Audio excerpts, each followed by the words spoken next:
तो ऐसे ही भगवान जो है बंधन से परे, बंधन में नहीं आते। जब आते हैं तो प्रेमी के बंधन में आते हैं। वो जैसा नाचना चाहे फिर नचा ले, जैसा करवाना चाहे करवा ले। श्री सुखदेव महाराज जी कहते हैं कि हे राजा परीक्षित, जब माता देवहूति के गर्भ से कपिलदेव मुनि जी का आगमन हुआ तो देवहूति जी को विश्वास कराने के लिए देवता और ब्रह्मा जी सब वहां प्रकट होते हैं। कहते हैं राजपुत्री, तेरे जप से, तेरे तप से, तेरे धर्म से, तेरे व्रत से भगवान स्वयं कपिलदेव मुनि जी के रूप में आए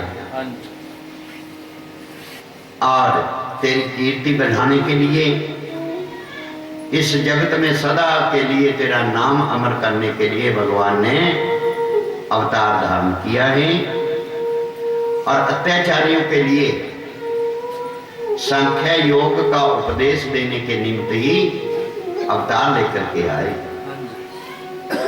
जब इस संसार में प्रपंच धर्म नष्ट हो जाता है तो धर्म की वृद्धि कराने के लिए, अधर्म का नाश करने के लिए ही भगवान अवतार धारण करते हैं। देवतागण देवहूति जी की स्तुति कर रही हैं तो कपिलदेव मुनि जी का जब क्या है अवतार हुआ तो कर्दम ऋषि जी ने भगवान की स्तुति कि हे प्रभु, आपने हमारी प्रार्थना सुनी और हमें अपने दर्शन दिए। उसी समय ब्रह्मा जी के सहित सनक, सनंदन, सनातन, संत कुमार चारों ऋषि आए, कपिलदेव मुनि जी की स्तुति करने लगे कि हे भगवान, आपने अपने श्रीमुख से जो कुछ कहा था वो सब सत्य हो गया। कर्दम ऋषि ये स्तुति कर रहे हैं और प्रेमी बड़े प्रेम से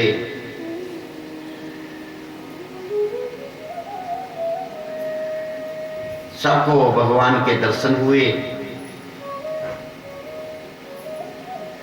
इस प्रकार स्तुति करने के बाद ब्रह्मा जी कर्दम ऋषि जी से बोले कि पुत्र, अपनी जो 9 पुत्रियां हैं उनका विवाह आप ऋषियों के साथ कर दो।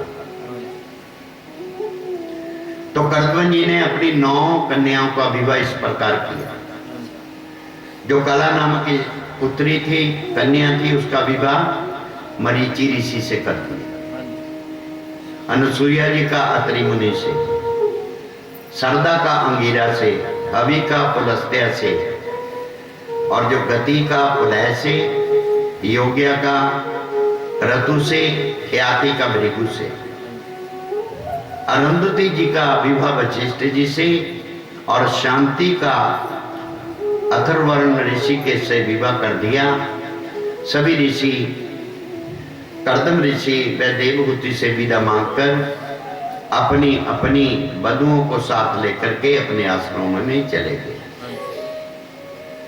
पुत्रियों को विदा करने के बाद कर्दम जी के मन में भी ऐसा आया कि अब मुझे परमपिता परमात्मा का भजन करना चाहिए। कर्दम जी की ऐसी विनय सुनकर के कपिलदेव मुनि जी बोले कि हे ऋषि, तुम्हारी इच्छा पूरी हो गई। जिस समय प्राणी इस जगत में जन्मता है तो उसके ऊपर 3 ऋण होते हैं, देव ऋण, पितर ऋण, ऋषि ऋण। याग करने से देव ऋण, वेद पाठ करने से ऋषि ऋण, जब घर में संतान उत्पन्न हो जाती है तो पितर ऋण से वो पूर्ण हो जाता है। तो इसलिए उचित है आपको भगवान का भजन करना चाहिए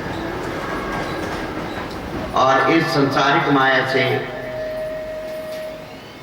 आपको अपना मन हटा करके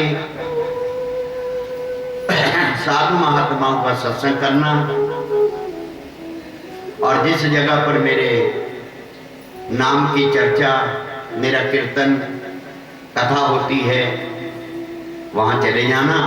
वहां जाने से आपका जो मन है वो पवित्र हो जाएगा और आप मेरे को प्राप्त कर लेंगे। कपिल देव जी ने जब ये कहा तो कर्दम ऋषि जी ने उनके चरणों में दंडवत प्रणाम किया और वह अपने भजन करने के लिए चले जाते हैं। और उसके बाद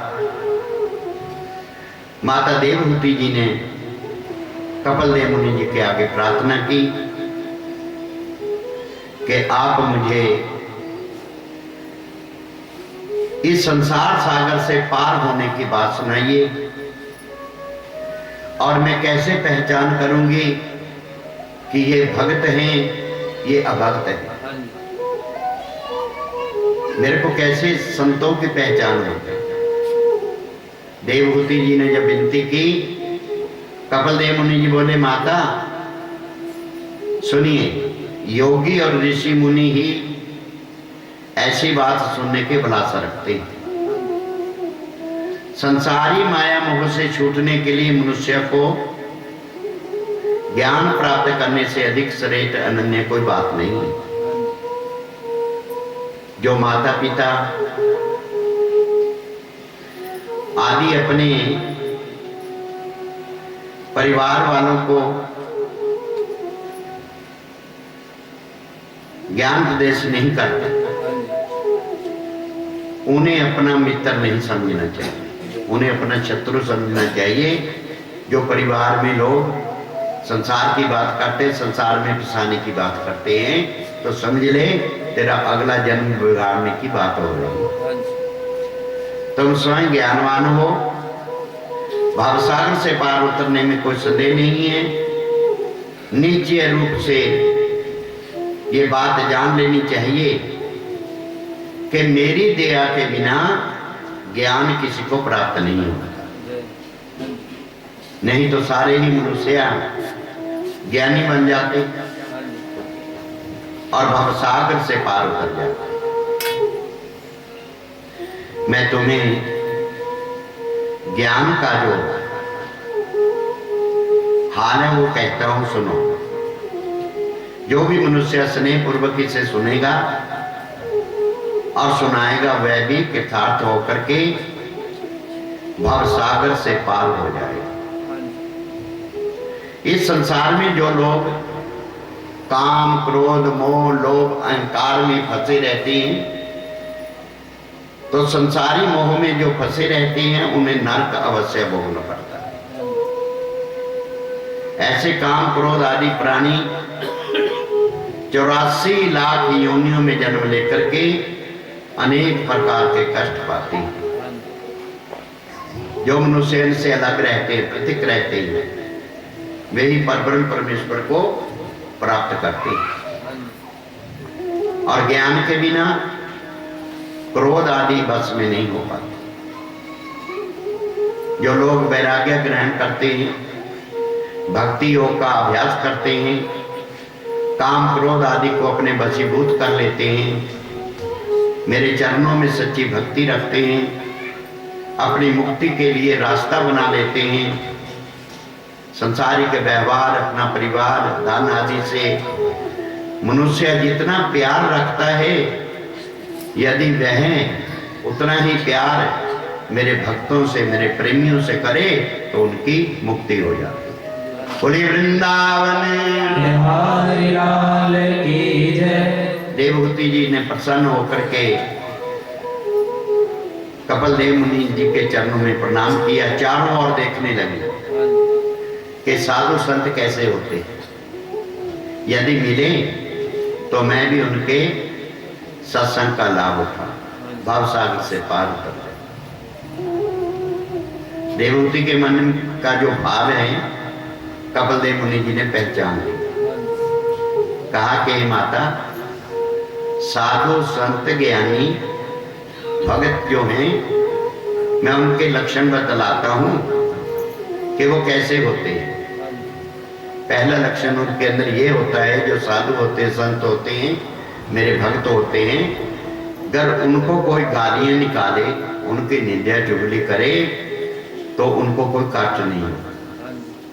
वो उनसे बैर नहीं करते, उनको अपना प्रेमी ही मानते हैं कि बहुत अच्छा है भाई, आप बगैर साबुन से ही मेरी मैल धो रहे हैं।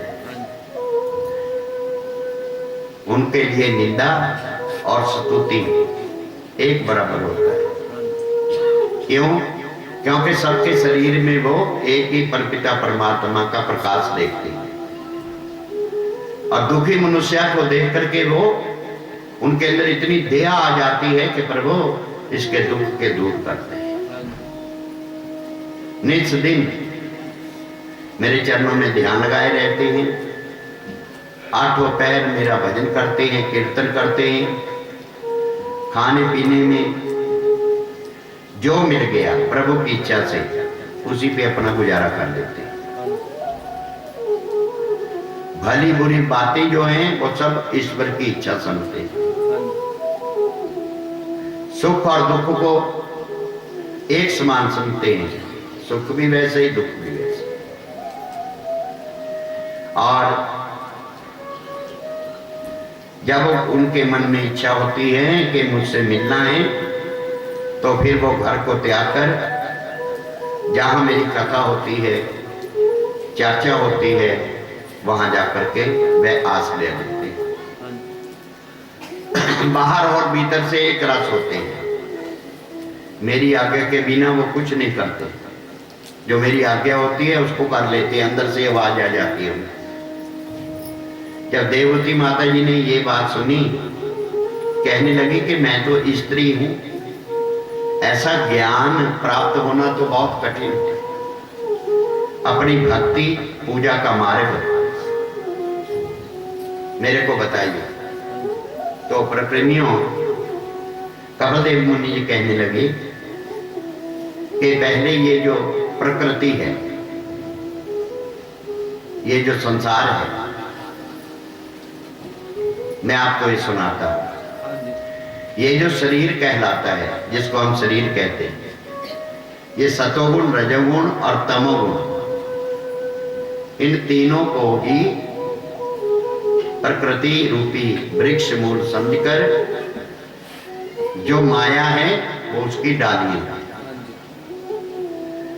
उन डालियों में 24 तत्व हैं जो उनकी शाखाएं हैं। इसी से प्राणियों का ये शरीर बनता है, उनकी उत्पत्ति होती है। जो इसके अंदर आत्मा है वो है अनादि पुरुष है। इन 24 तत्वों से वह अलग रहता है। वह आत्मा है जो जन्म मरण, घटना बढ़ना उससे रहित है। न छोटा होता है, न बड़ा होता है, न उसका जन्म है, न मरण है, वो हमारे अंदर ही है और हमारे को समझाता भी है। जब कहीं हम वैसे कर्म के लिए चलते हैं तो अंदर से वो आवाज मारता है कि देख, अगर तू पकड़ा गया तो तेरे को भाई जेल जाना पड़ेगा। उसकी बात हमने माननी है। इसलिए 24 तत्व हैं जो जिनसे शरीर का निर्माण होता है। ये बनता भी है, ये बिगड़ता भी है। जो मानव जन्म पाकर के इंसान अपने इसी शरीर को सब कुछ समझता है और इसी के लिए सब कुछ करता है, तो वो भगवान को प्राप्त नहीं कर सकता। वह तो फिर मानव जन्म उसका बिगड़ जाता है और फिर उसको लक्ष्य राशि का चक्कर पड़ जाता है। ना जाने कितने जन्म लेने पड़ते हैं और तब जाकर के मानुष देही फिर मिलती है। ऐसा भगवान क्यों करते हैं? क्योंकि उसकी सफाई करते हैं। नरक में जब भेजते हैं तो उसकी सफाई होती है। जब बिल्कुल वो निर्मल कपड़ा हो जाता है तो फिर उसको मानव जन्म मिलता है। बोले श्री वृंदावन बिहारी लाल की जय। जय जय श्री राधे श्याम। और जिसने मनुष्य जन्म पाकर के मेरे को पहचान लिया अपने, उसने मेरे को ही कर्ता मान लिया कि जो करते हैं भगवान ही करते हैं। जप तप यज्ञ दान शुभ कर्म करने की भी उसको जरूरत नहीं रहती, क्योंकि जब तक वो मेरे को नहीं पहचानता तब तक उसको ये कर्म करने ही पड़ते। इसलिए चलते फिरते उठते बैठते जैसे मेरे ध्यान में रहना चाहिए। तुमको 4 प्रकार की सात्विक, रासिक, तामसिक और नवदा भक्ति सुनाता हूं, ध्यानपूर्वक सुनना। यही नवदा भक्ति प्रभु राम जी ने भिलनी को बताई थी। जब भी भगवान भक्तों में किसी की बात करते थे तो भिलनी को बहुत याद करते, उनके जूठे बेरों को, उस प्रसाद को बहुत याद करते थे कि ऐसा प्रेम भरा प्रसाद जो मुझको कहीं भी नहीं मिले। पार्वण परमेश्वर को प्राप्त करने के लिए सात्विक भक्ति जो है, जैसे जल निर्मल होता है, उसमें मोक्ष पद पाने के अलावा और कोई भी इच्छा नहीं है। जो रासिक भक्ति होती है उसमें स्त्री पुत्र धन इत्यादि संसार के सुखों को भोगने के लिए की जाती है। तामसी भक्ति होती है जो वो ऐसे होती है कि किसी शत्रु का वध करने के लिए की जाती है। नवदा भक्ति करने वाले जो प्राणी हैं सुखपूर्वक मुक्ति तथा अन्य किसी भी चीज की कामना नहीं करते। यह भक्ति मुझे बहुत ही प्यारी है। मेरे चरणान बिंदु को स्मरण करने का नाम ही भक्ति है। तो भक्ति के लिए उचित है कि 8 पहर सच्चे मन से मेरे चरणों का स्मरण करें, मेरे नाम का जप करते हुए अपने हाथों से मेरी सेवा करें, इन पांवों से तीर्थ यात्रा करें। जो मनुष्य मेरी सात्विक, रासिक, तामसिक भक्ति करते हैं मैं उनकी इच्छाओं को पूरी कर देता हूँ, परंतु जो मनुष्य मेरी नवदा भक्ति करते हैं उनसे मैं बहुत प्रसन्न हूँ और सदा यही मन में विचारता रहता हूँ कि इन्हें ऐसे कौन सी वस्तु दी, कौन सी वस्तु दूं कि मैं इससे पूर्ण हो जाऊं। जो मेरी नवदा भक्ति करते हैं। संख्या योग का ज्ञान उपदेश मां देवभूति जी को दिया कि मैया जो संख्या योग है, तुम समाज सांसारिक बंधनों को, जो ये बंधन है ये झूठ है, ये सत्य नहीं है, इसको सत्य मत मानना। यही मिले हैं, यही छोड़ करके इसको चले जाना। यदि आपके मन में शंका हो कि सब संसारिक माया झूठी ही है, तो फिर जप तप यज्ञ तथा धर्म की बातें भी झूठी ही। तो ऐसा ही जानना चाहिए कि जगत झूठा है। मनुष्य जो पाप पुण्य करते हैं उनका फल उन्हें सुख दुख के रूप में अवश्य भोगना पड़ता है। वो कैसे, मैं आपको एक कथा सुनाता हूं। जैसे एक मनुष्य जंगल में लकड़ी काटकर उसका बोझा अपने सिर पर रखकर बेचने के लिए जा रहा था। जैसे रास्ते में जब वह दोपहर की गर्मी थी, प्रेमियों थक गया पेड़ के नीचे बैठ करके आराम करने लगा। और उसके पास ही नजदीक का एक कुआं था। प्यास लगी, जल पी करके उस कुएं की मनेर के ऊपर ही सो गया। जैसे जब वहां सो गया तो क्या देखा इतने में कि जागते जागते उसने एक घुड़सवार को देख लिया। वो अपने घोड़े को दौड़ाता हुआ जल पीने के लिए उस कुएं की ओर चला आ रहा था। लकड़हारे के हृदय में विचार प्रकट हुआ, यदि मेरे पास भी घोड़ा होता तो मैं भी उस पर बैठकर इसी प्रकार चलता। प्रकृति इसी सोच में उस लकड़हारे को क्या हुआ कि उसी जगह निद्रा आ गई। निद्रा आई तो स्वप्न लग गया। स्वप्न में घोड़ा मिल गया। जब घोड़ा मिल गया तो घोड़े के ऊपर स्वप्न में ही उछल कर चढ़ गया। जब घोड़ा दौड़ाने लगा तो उस घोड़े ऊपर से गिर गया। स्वप्न में था ही, जब घोड़े से उछला तो कुएं में गिरने के कारण उसके हाथ और पांव टूट गए। इसलिए हे माता, जैसे उसका घोड़ा मिलना भी झूठ है और कुएं में गिरने से चोट लगना सच है, ऐसे ही संसारी सुख है। तो संसारी सुखों को मिथ्या समझ करके पाप करने से मनुष्य को दंड अवश्य मिलता है, ये सच मानना चाहिए। जब लोगों ने उस लकड़हारे को कुएं से निकालने की कोशिश की,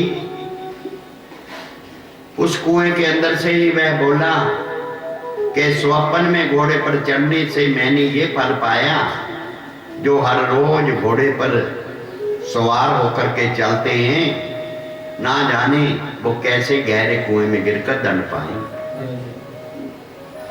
जो मनुष्य संसार में रथ, वस्त्र, भूषण, स्त्री, मकान, इसी को ही सुख समझता है, तो उसका यह समझना बड़ा ही अज्ञान है। भगवान की कृपा के बिना किसी को सुख नहीं मिलता। ऐसे व्यक्ति को वैसे ही दुख भोगना पड़ता है।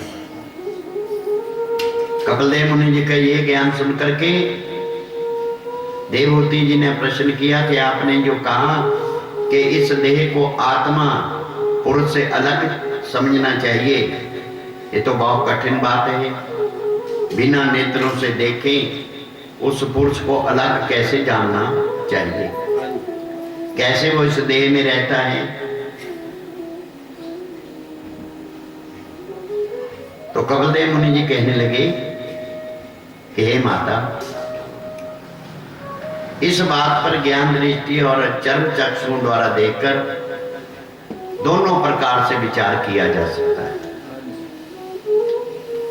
स्पष्ट है, श्री नारायण जी का चमत्कार शरीर से जब निकल जाता है तो वो ही हाथ पैर होते हुए इंद्रियां होती है, वो कुछ नहीं करते।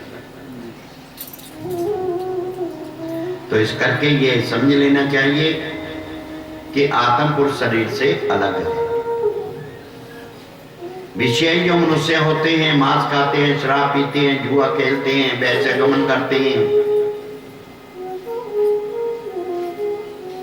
तो उनका ये हाल होता है कि उन्हें पहचान नहीं होती। वो सदा ही अपने आप को ही समझते हैं कि मैं ही सब कुछ हूं। फिर वो नरक की यातनाएं भोगते हैं। और जिन्हें मेरे मिलने की इच्छा होती है वो मेरी ही शरण में रहते हैं। उनके ऊपर मेरी माया का कोई भी प्रभाव नहीं पड़ता। चलते फिरते, उड़ते बैठते, जागते सोते, वह मेरी याद में रहते हैं, इन हाथों से कर्म करते रहते हैं। इसलिए है मैया, आप सब और से अपने मन को उठा करके मन मेरे चरणों में लगा लो। तो इस करके श्री सुखदेव महाराज जी कहते हैं, राजा परीक्षित, कपिलदेव मुनि जी ने माता देवहूति जी को कहा कि हे माता, अब मैं आपको ये बताता हूं कि ये शरीर कैसे बनता है। ये जो शरीर है ये कैसे बनता है ये बताता हूं। मनुष्य की उत्पत्ति, जन्म और मरण का हाल क्या होता है। भगवान श्री नारायण जी की कृपा से जिस दिन स्त्री को गर्भ रहता है उस दिन मैथुन के समय पुरुष का वीर्य स्त्री के रज के साथ मिलकर खोलने लगता है। 5वें दिन उसमें पानी के समान बुलबुला उड़ता है। 10वें दिन उसकी बेर के समान गांठ बन जाती है। 15वें दिन 1 मास का पिंड बन जाता है, कुछ लंबा हो जाता है, गोल हो जाता है। 1 मास में जब 1 महीने का होता है तो उसके हाथ पांव मस्तक के चिन्ह बनने आरंभ हो जाते हैं। दूसरे मास में उंगलियां बन जाती है। तीसरे मास में चमड़ा व हड्डी का निर्माण होता है। चौथे मास में इस शरीर के अंदर रोए, आंख, कान आदि इंद्रियों के आकार बन जाते हैं। भगवान श्री नारायण जी की कृपा से 5वें मास में उसमें जीवात्मा का प्रवेश हो जाता है। बोलिए वृंदावन। जब शरीर तैयार हो जाता है तो 5वें महीने में जीवात्मा का उसके अंदर प्रवेश हो जाता है। उसे फिर भूख भी लगती है, प्यास भी लगती है। 6ठे मास में क्या होता है, उसका मस्तक नीचे और पैर ऊपर हो जाता है। उस स्थिति में उसका हृदय बहुत घबराता है। 7वें महीने में उसे अपने पिछले कई जन्मों की याद होती है। 8वें महीने में 100 जन्मों तक की याद होती है। और प्रेमियों, उस समय उसे ज्ञान प्राप्त होता है, अपने हृदय में विचारता है ऐसा दुख अथवा सुख प्राप्त किया था मैंने पिछले कर्मों से, तो उसे क्या है, ज्ञान प्राप्त होता है और पछताने लगता है।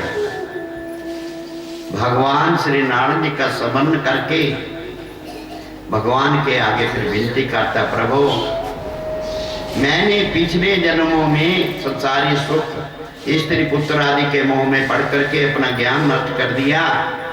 मैं इस जन्म से मुक्ति नहीं पा सका, संत महात्माओं का सत्संग नहीं कर सका।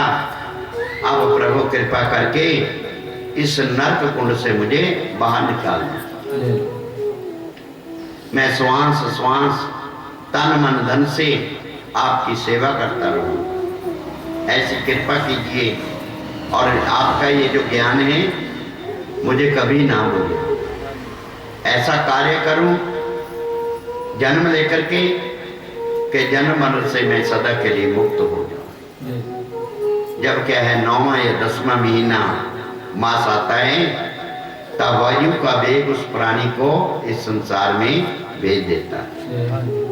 और प्रभु ने गर्भावस्था में कन्या जो है वो बाईं तरफ होती है। कन्या जो लड़की होती है वो बाईं तरफ होती है और जो लड़का होता है वो दाहिनी तरफ होता है। कोख में वह पृथ्वी पर जब आता है, श्री जगदीश्वर की माया से अपने पूर्व जन्म का ज्ञान भूल जाता है और बाल्यावस्था में भूख प्यास लगने पर रोने के अतिरिक्त कुछ नहीं बोल सकता। बिछोने पर पड़ा पड़ा मल मूत्र त्यागता है। जब कोई उसे उठाता है तब जाकर के उसे चैन आती है, नहीं तो उसी में पड़ा हुआ कष्ट पाता है।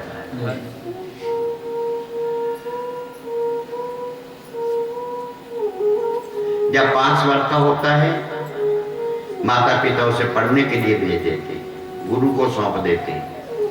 वहां भी मारपीट पड़ती है, अपनी इच्छा के अनुसार नहीं कह सकता। 16 वर्ष की अवस्था हुई, जवान हुआ, अच्छे अच्छे वस्त्र भूषण पहनता है, काम क्रोध मोह आदि में पड़ जाता है, किसी दूसरे को अपने समान नहीं समझता। यदि गरीब हुआ तो दूसरों को सुंदर देखकर, वस्त्रभूषण देख करके ईर्ष्या करता रहता है, फिर खो जाता है उसका विवाह। घर में स्त्री आ जाती है, खाने पीने की चिंता में पड़ जाता है और चिंता में दिन रात चिंतन रहकर अपने जीवन को व्यर्थ ही गंवाने लगता है।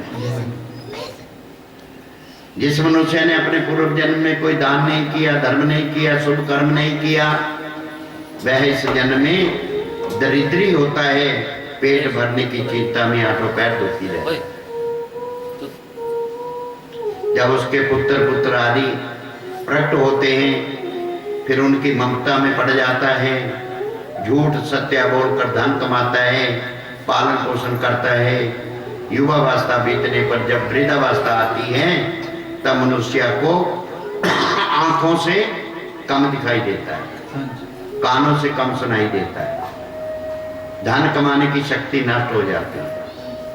घर में पड़ा हुआ लंबे लंबे श्वासें लेता है, पछताता है, विचार करता है, मैं अपनी संतान का लालन पालन कैसे करूं।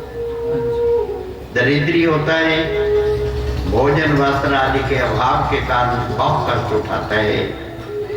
जिसके पुत्र स्वयं धन उपार्जन करते हैं, वे अपनी पत्नी सहित उस वृद्ध पिता को अपने शत्रु के समान समझने लगते हैं। अपने हृदय में बहुत पछताता है, सोचता है अब मैं बूढ़ा हो गया हूँ, धन कमाने योग्य नहीं हूँ। सब लोग जिनके लिए मैंने अपना जीवन बर्बाद कर दिया, अब समय पर मेरे को खाने पीने की भी शुद्धि नहीं देते। हे माता, उस समय इन कष्टों को देखकर ईश्वर से अपनी मृत्यु की कामना करता है कि महाराज मुझे को मौत दे दे। पर जब तक आयु समाप्त नहीं होती, मृत्यु नहीं होती। उस कर्म दशा पर उसकी आंखों से आंसू गिरने लगते। तो क्या होता है, जिस समय यमदूत अपना भयानक स्वरूप धारण करके उसे डराते हैं, धमकाते हैं, उनके भय के मारे उसका मल मूत्र निकल जाता है।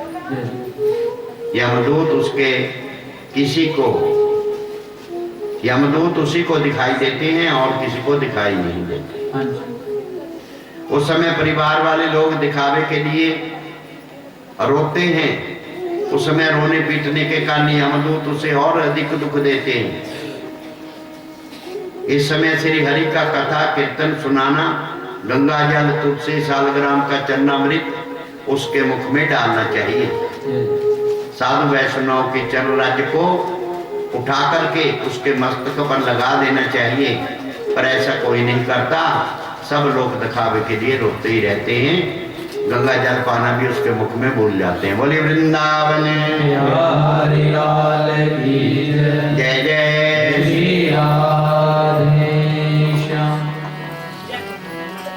वो तेनू अजे भी जागना आवे, गुजर गई सुते सुते। तेनू अजे भी जागना आवे, गुजर गई सुते सुते।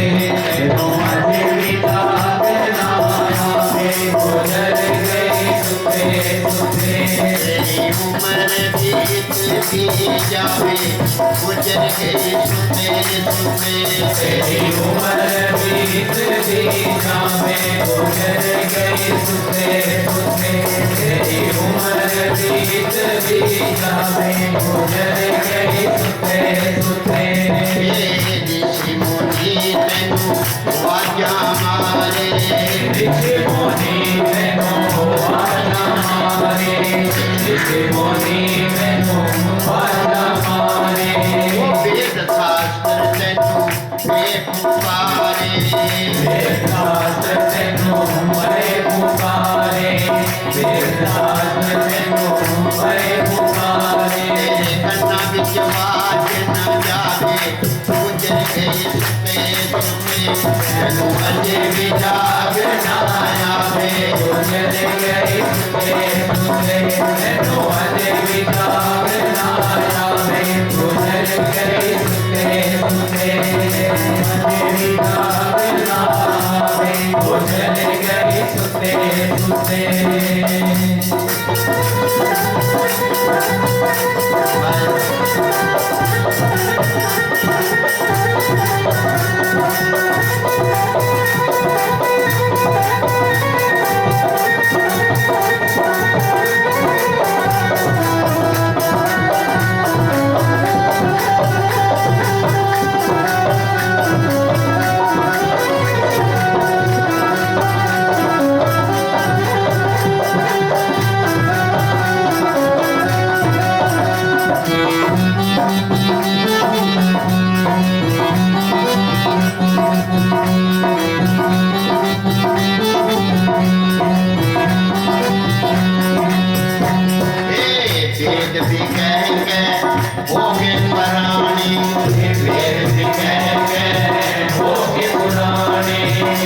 गीता तेरे रखी सराणे गीता तेरे रखी सराणे गीता तेरे रखी सराणे मोढ़ियों पकड़ हनावे भोजन के सुते तुमे अजे विदा आवे भोजन के सुते सुते तेनो अजे विदा आवे भोजन के सुते सुते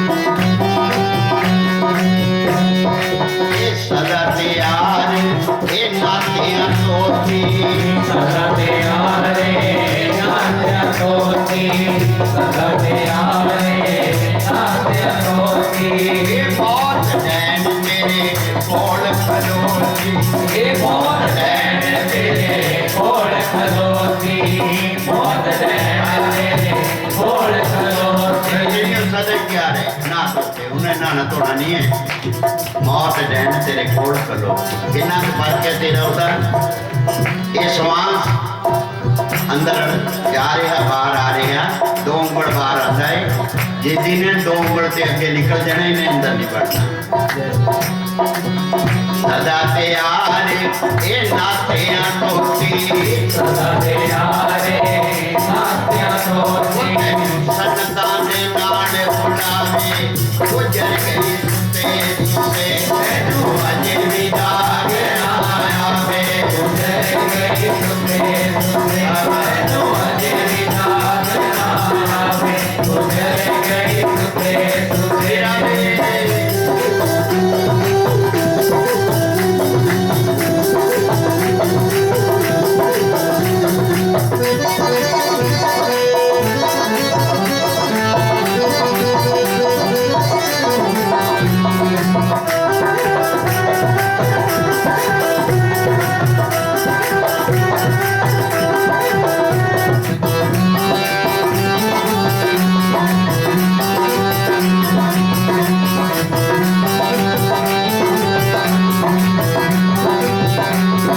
ਸਦਾ ਪਿਆਰ ਨਾਤਿਆਂ ਧੋਤੀ ਮੌਤ ਡੈਣ ਤੇਰੇ ਕੋਲ ਖਲੋਤੀ ਤੈਨੂੰ ਸੰਤਾਂ ਦੇ ਨਾਲ ਸੰਤ ਇਸ਼ਾਰੇ ਨਾਲ ਤੈਨੂੰ ਆਪਣੇ ਪਾਸ ਬੁਲਾ ਰਹੀ ਹਰ ਰੋਜ਼ ਤੇਰੇ ਸਵਾਸ 24,000 ਜਿਹੜੇ ਹੈ ਘੱਟ ਪੈਂਦਾ ਜਾ ਰਹੇ ਆ ਔਰ ਪ੍ਰੇਮੀਆਂ ਇੱਕ ਦਿਨ ਉਹ ਆਣਾ ਹੈ ਕਾਲ ਦੇ ਬਾਰੇ ਦੱਸਿਆ ਕਿ ਇੱਕ ਦਿਨ ਭੋਗੜ ਆਵੇਗਾ ਲਾਲ ਤੈਨੂੰ ਲੈ ਜਾਵੇ ਫਿਰ ਤੇਰੀ ਕਿਸੇ ਨੇ ਨਹੀਂ ਸੁਣੀ ਹੁਣ ਸਮੇਂ ਐ ਦਾਸਾ ਛੱਡ ਦੇ ਨੀਂਦ ਪਿਆਰੀ ਨੀਂਦ ਦਾਸਾ छड़े नींद प्यारी सदा सार छड़े नींद प्यारी उठ के जप ले कृष्ण मुरारी ये उठ के जप ले कृष्ण मुरारी उठ के जप ले कृष्ण मुरारी तेरा बेड़ा पार आवे गुजर गई सुते तेनो अजे विदा आवे गुजर गई सुते सुते तेनो अजे विदा आवे गुजर गई सुते सुते तेनो अजे विदा आवे गुजर गई सुते सुते जय जय श्री राधे श्याम। श्री सुखदेव महाराज जी कहते हैं कि हे राजा परीक्षित, जब इस संसार की यात्रा पूरी होती है, यमदूत इस जीव को यमपास में बांध लेते हैं, तो फिर मुकदमों से पीड़ते पीड़ते यमपुरी में अपने स्वामी यमराज के पास, धर्मराज के पास ले जाते हैं। यमपुरी जो है प्रेमियों, ये जो हमारा पृथ्वी लोक है 99,000 योजन की दूरी पर है यमलोक। इससे 99,000 योजन की दूरी पर है। रास्ते में जीव को जब भूख लगती है, प्यास लगती है, तब वह अपने किए हुए पापों का स्मरण करके बहुत पछताता है। यमपुरी के रास्ते की जो पृथ्वी है जिसके ऊपर उसको ले जाते हैं, वो जो धरती है वो प्रेमियों अग्नि के समान जलती है। उस पृथ्वी पर नंगे पांव, नंगे सिर, नंगे शरीर चलने के कारण वह बड़ा व्याकुल हो जाता है। जब थक जाता है, विश्राम लेना चाहता है, तो रास्ते में अंधकार होने के कारण कहीं ठिठक जाता है। तो क्या करते हैं यमदूत, उसे अपने मुद्गरों से खूब मारते हैं, एक क्षण भी उसको विश्राम नहीं करने देते। ऐसा हाल उसको करते हैं। इस संसार में जो कुकर्म करते हैं, राजाओं द्वारा दंड दिया जाता है, उसी प्रकार पाप करने वाले व्यक्ति उस यमपुरी में पहुंचता है और अपने पापों का दंड पाता है। भगवान राम जी की माया से क्या होता है, जब ये शरीर छूटता है तो इसके अंदर से एक अंगूठे के मात्र शरीर होता है।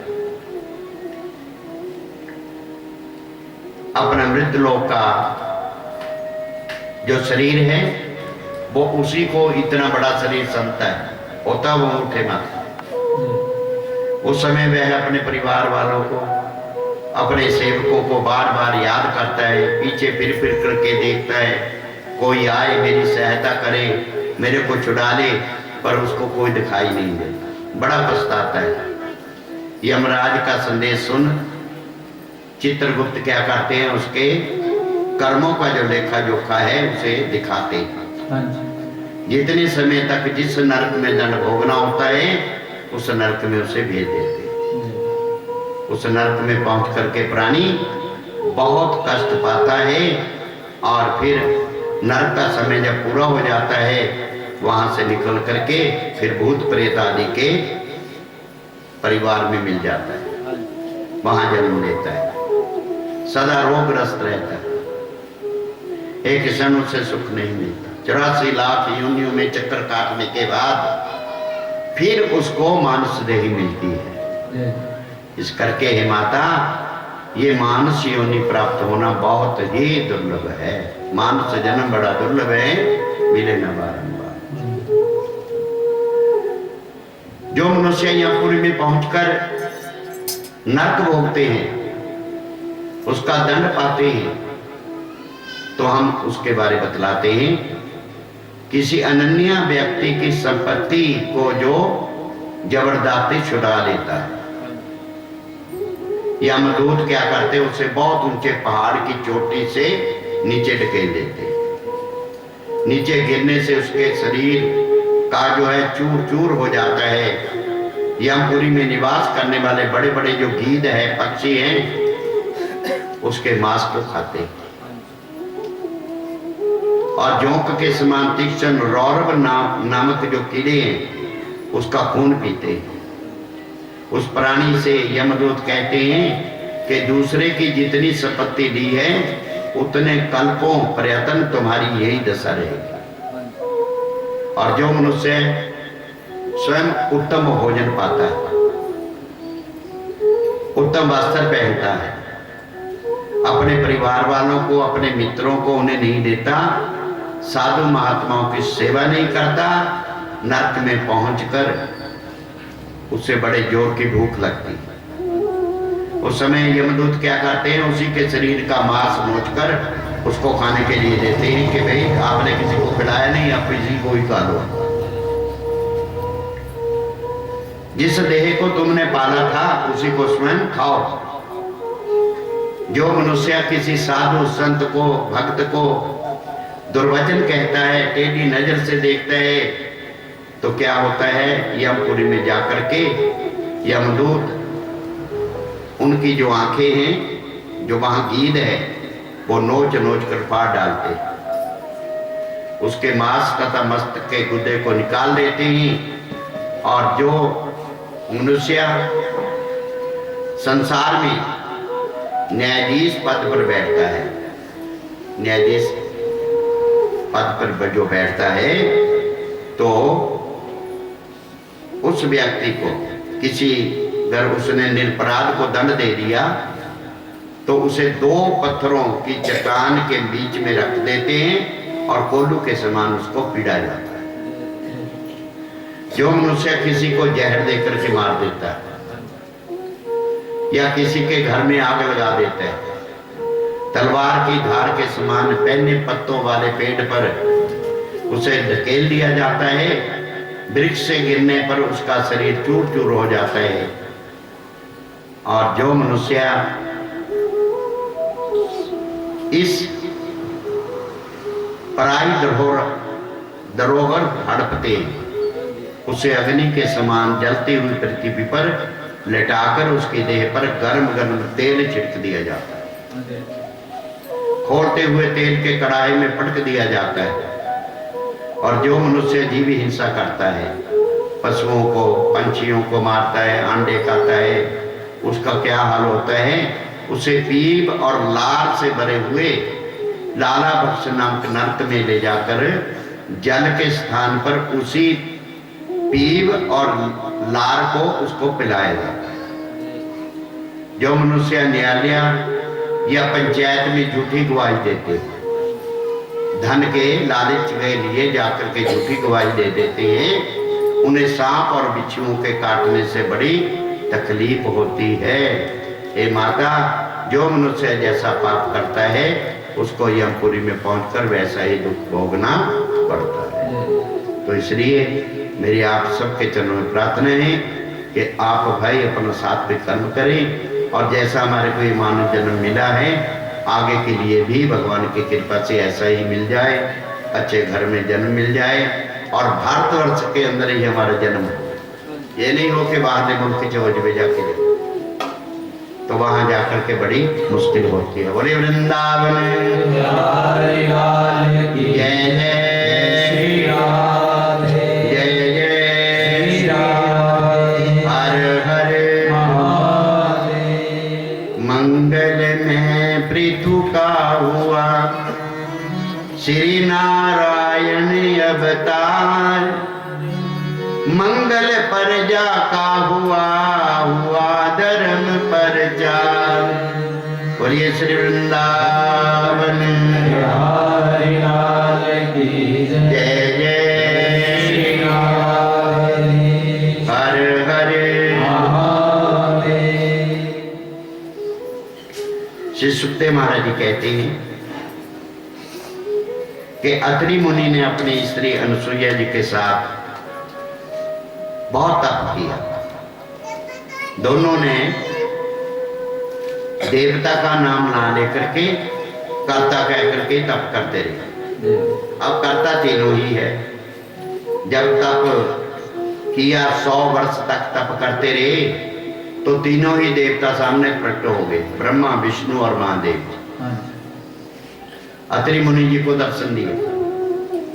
अत्रि मुनि जी ने तीनों देवताओं को अपने सामने देखकर कहा, प्रभु मैंने तो केवल एक देवता का तप किया था, आप तीनों ही आ गए। अत्रि मुनि के वचन सुन करके विष्णु भगवान जी कहने लगे कि तुम तपस्या करते समय क्या कहते थे? कर्ता का नाम लेते थे। अब हम तीनों ही करता है। ब्रह्मा जी सृष्टि बनाते हैं, मैं उसका पालन करता हूँ। भोले बाबा जी प्रलय कर देते हैं। तो इसलिए हम तीनों ही आपको वरदान देंगे कि हे प्रभु, मैं आपसे भाग्यवान पुत्र चाहता हूं। अत्रि मुनि जी की जब ऐसी इच्छा हुई, तीनों देवता अपने अपने लोक को जब जाने लगे तो उन्हें क्या वरदान दिया कि अत्रि मुनि को विष्णु भगवान की कृपा से दत्तात्रेय जी, शंकर भगवान जी के आशीर्वाद से दुर्वासा जी और ब्रह्मा जी के वरदान से चंद्रमा जी, ये 3 पुत्र प्राप्त हुए। उन तीनों में दुर्वासा जो थे ये बड़े क्रोधी थे, आंखें खोले हुए ही उत्पन्न हुए थे। और फिर आगे सौम्य मनु की दूसरी जो कन्या, उसके तीसरी कन्या जो दक्ष प्रजापति को ब्याही थी, उसका हाल सुना। दक्ष प्रजापति द्वारा उसके गर्भ से 8 कन्याओं की उत्पत्ति हुई। उनमें सबसे बड़ी थी सती माता पार्वती, जिसका विवाह भगवान शंकर जी से हुआ। सती जी के साथ जब भोले बाबा जी का विवाह हो गया, एक दिन शंकर जी बहुत से देवताओं में, ऋषि मुनियों में, ब्रह्मा जी की सभा में बैठे हुए थे। उस समय वहां दक्ष प्रजापति जी आ गए। सब लोगों ने उठ करके बड़ा सम्मान किया, लेकिन भोले बाबा जी भगवान नारायण जी के ध्यान में नेत्र बंद किए हुए बैठे। उन्हें यही नहीं पता चला कि दक्ष प्रजापति आए हैं, तो उन्होंने कोई उनका सम्मान नहीं किया। ऐसा अभद्र व्यवहार देख करके दक्ष प्रजापति को बड़ा क्रोध आ गया कि सब लोग इसको विवेकशील कहते हैं, तपस्वी कहते हैं, सत्यवान कहते हैं, ये सब बातें झूठी हैं। और देवताओं ने तो फिर इनका नाम महादेव रख दिया। बड़ी भूल हो गई मुझसे कि मैंने अपनी बेटी का विवाह, अपनी पुत्री का विवाह इनके साथ कर दिया, और मेरा दामाद है, मेरे को कोई प्रणाम नहीं किया। बड़ी भूल हो गई, मैंने अपनी कन्या इनको ब्याह दिया। ये तो ऐसा कार्य बन गया, दक्ष कहता है कि जैसे किसी शूद्र को कोई व्यक्ति वेद पढ़ा दे। इतने दुर्वचन कहे दक्ष प्रजापति ने, और सभा में खड़े होकर के ये श्राप दे दिया कि आज से किसी भी यज्ञ में इन्हें भाग नहीं मिले। भोले बाबा जी तो भगवान नारायण जी के ध्यान में बैठे हुए थे। जब दक्ष प्रजापति शाप देकर घर चले गए, तो परप्रेमियों मन में विचार किया कि अब इस यज्ञ को मुझे ही करना चाहिए। तो सबको निमंत्रण भेज दिया, देवताओं को, ऋषि मुनियों को, ब्राह्मणों को, लेकिन भगवान शंकर जी को कोई नहीं,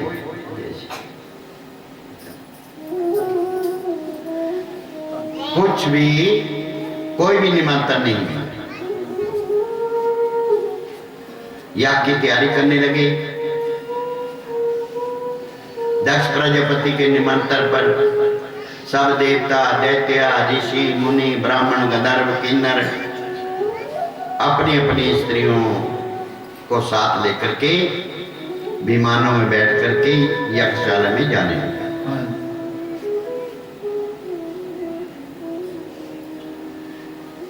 उन विमानों के घनघनाट सुन करके सती ने शंकर जी के गणों से पूछा कि हे शिव गणों, ये आकाश मार्ग में कैसी भीड़ भाड़ दिखाई दे रही है। जब ये पूछा तो गणों ने उत्तर दिया, माता जी आपके पिता दक्ष प्रजापति के यज्ञ हो रहा है, उस यज्ञ में भाग लेने के लिए जा रहे हैं। ये सुनकर सती जी उदास होकर के सोचने लगी कि मेरे पिताजी ने सब लोगों को बुलाया और मेरे स्वामी और मेरे को नहीं बुलाया, हमारे को अपमानित किया है। मन में विचार किया कि शायद कार्य में अधिक व्यस्त रहने के कारण वो भूल गए होंगे। कोई बात नहीं। सती जी महादेव जी से कहने लगी, ए नाथ, मेरे पिताजी के यज्ञ में सभी देवता अपनी अपनी धर्मपत्नियों के साथ पधार रहे हैं। शायद वो अधिक काम में व्यस्त होने से भूल गए होंगे निमंत्रण देना, वह मेरे पिता है, तो वहां तो बिना बुलाए भी चले जाना चाहिए, हमें कोई दोष नहीं है। मेरी जो बहनें हैं वो अपने अपने पतियों के साथ वहां आएगी, और मेरे मन में भी बरसों से ही ये बात है कि जब से आपके साथ शादी हुई तो तब से मैं उनसे नहीं मिली, तो उनसे भी मिल लूंगी। सती जी ने जब ये प्रार्थना की, महादेव जी ने कहा कि हे सती, हे देवी, दक्ष प्रजापति से अपनी शत्रुत्व का सारा हाल सुनाते हुए कहा कि तुम्हारे पिता मुझसे बैर रखते हैं, यदि हम बिना बुलाए वहां चले जाएंगे, कुछ कटु वचन उन्होंने कह दिया तो फिर अच्छा नहीं होगा। क्योंकि शास्त्रों के लिखा है, शास्त्र में, शास्त्रों के जो घाव है, तलवार से किसी को काट दो तो वो घाव तो मरण से भर जाता है। अगर आप किसी को दुर्वचन कह दें, वो घाव जब हृदय में हो जाता है तो उसकी कोई दवा नहीं होती, उसका इलाज होना बड़ा दुर्लभ है। इसलिए हम तुम्हारे पिता के यहाँ यज्ञ में नहीं जा सकते। महादेव जी ने इनकार कर दिया, लेकिन सती जी ने तो हट किया कि मैं तो जाऊंगी, मेरे को आज्ञा दीजिए, मैंने तो अपने माता पिता से मिलना है। भोले बाबा जी ने सोचा कि हरि इच्छा बलवान, और सती जी से कहा कि आप जाना चाहती है भाई तो चली जाओ, मैं नहीं जाऊंगा। सती जी के हठपूर्वक वचन सुनकर महादेव जी ने हृदय में सोचा कि सती ने आज तक कोई भी काम बिना मेरी इच्छा से नहीं किया, आज हट कर रही है, मालूम होता है वहां जाने पर इसकी कोई भलाई नहीं है। महादेव जी ने हरी इच्छा समझकर सती जी से कहा, जो तुम्हारी इच्छा है सो करो। भगवान शिव के मना करने पर भी हट करके सती जी अपने पिता के वहां चलने को जब तैयार हुई तो उनकी रक्षा के लिए कई गण उनके साथ भेज दिए। पिता के घर जब यज्ञ में पहुंची, दक्ष प्रजापति ने सती को देखकर उधर से अपना मुंह ही फेर दिया, कोई पूछा नहीं कुछ विषय। अपने पिता को रुष्ट देखकर मन में सोचने लगी कि मैं अपने पति की आज्ञा ना मानने का फल पाया, मुझे यहां से लौट जाना चाहिए। सती जी की जो माता थी वो आकर के मिली, और जो स्त्रियां थी वहां यज्ञ में आई हुई, वो दक्ष प्रजापति के डर के कारण उनसे मिल ही नहीं सकती। जब यज्ञ में सबके नाम की आहुति डाली गई, और जब भोले बाबा जी के नाम की आहुति देने के लिए पूछा, तो दक्ष प्रजापति ने उस सभा में कहा कि शिव जी को यज्ञ में भाग ना लेने का शाप दिया है, उनके नाम की कोई आहुति कदापि न दे। भोले बाबा जी के प्रति पिता के मुख से ये कटु वचन सुन करके कि शिव जी को यज्ञ में भाग ना दो, सती जी को बहुत क्रोध आ गया। वो यज्ञ मंडप में उठकर खड़ी हो गई, अपने पिता को सुना करके कहने लगी कि हे पिता, आप शिव जी की महिमा को नहीं जानते, वो सब देवताओं के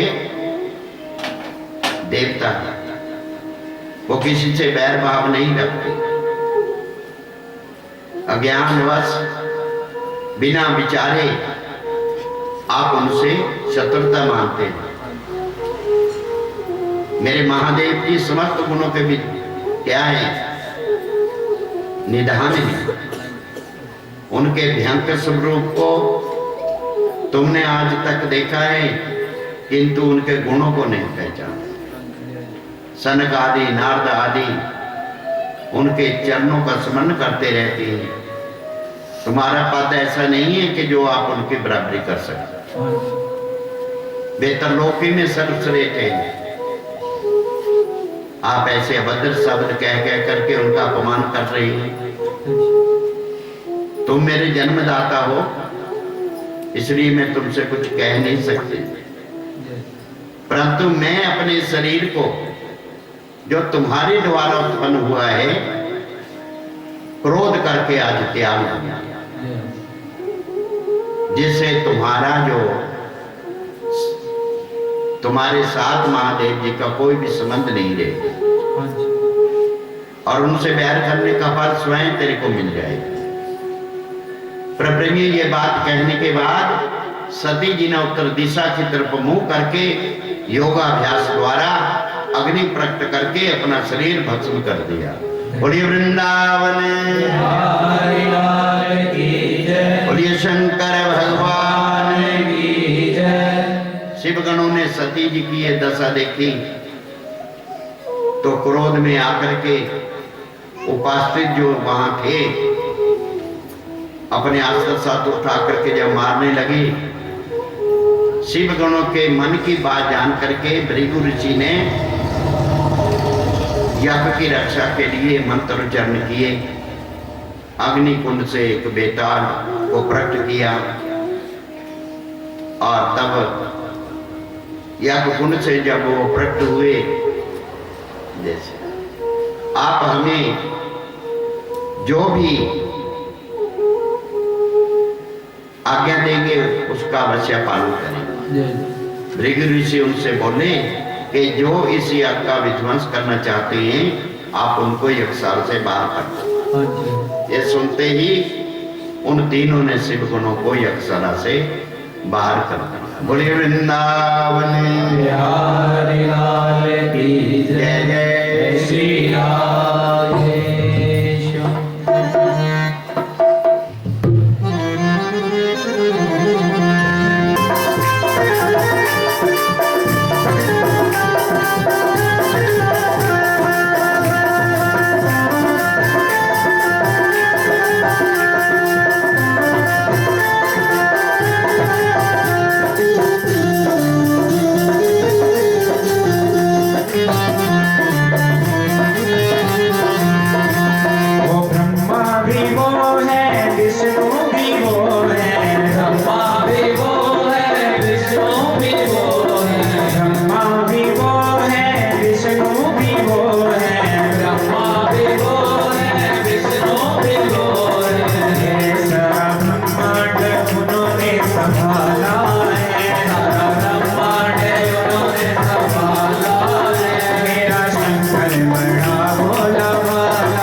शंकर भगवान की जय। हरे हरे महादेव।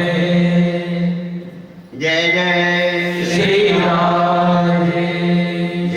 करके कर देने दुए जन्म में जरा चखते गुरु ऊपर क्या डर लगना। जय जय श्री राधे। भी महाराज साढ़े हाथ खड़े तैं ही साढ़ा बेड़ा पार कर। बोले वाक्य मेरी लाल की।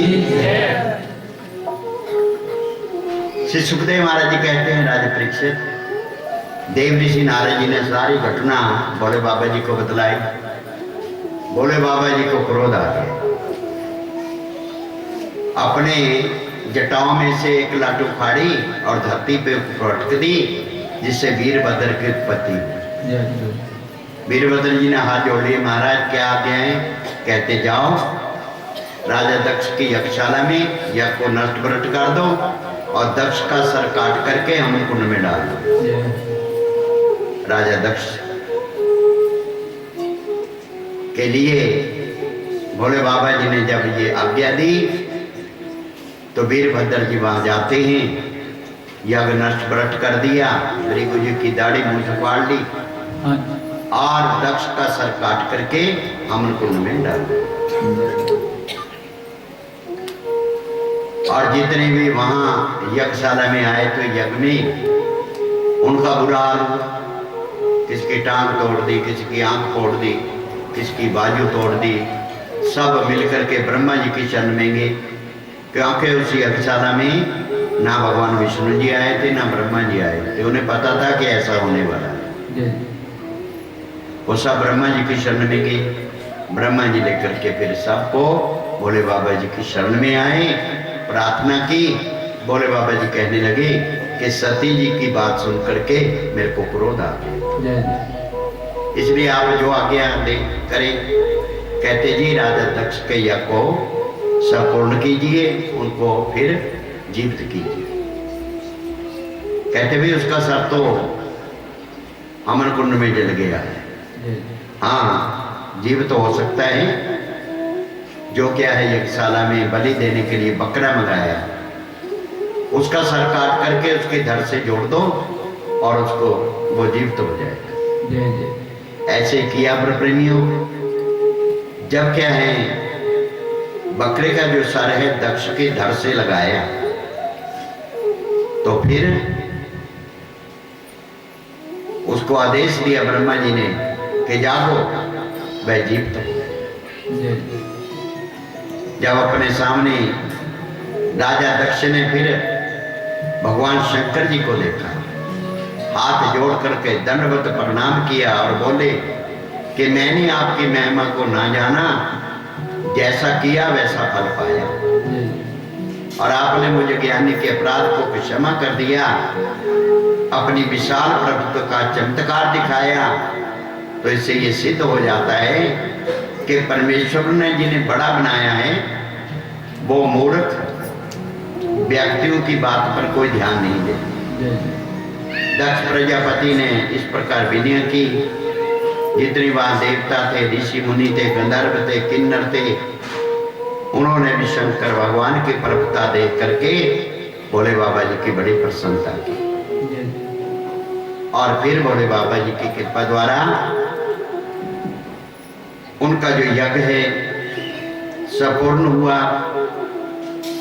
और दक्ष प्रजापति यज्ञ पूर्ण करने के लिए आसन पर बैठ गए। ब्रह्मा विष्णु भगवान शिव ऋषि मुनि सब देवता सब ने मिलकर के शास्त्र के अनुसार यज्ञ को संपूर्ण करा। यज्ञ संपूर्ण होने पर यज्ञ पुरुष भगवान ने चतुर्भुजी रूप से हमन कुंड से प्रकट होकर के सबको दर्शन दिए। कैसा रूप है? विजयंती माला पहने, पुष्प मणि सुगंधित पुष्प हार पहने, जब सबके सामने आए घर पर सवार थे, सबको दर्शन दे करके कृतार्थ कर सब ने खड़े होकर के दंडवत प्रणाम किया, हाथ जोड़ करके प्रार्थना की।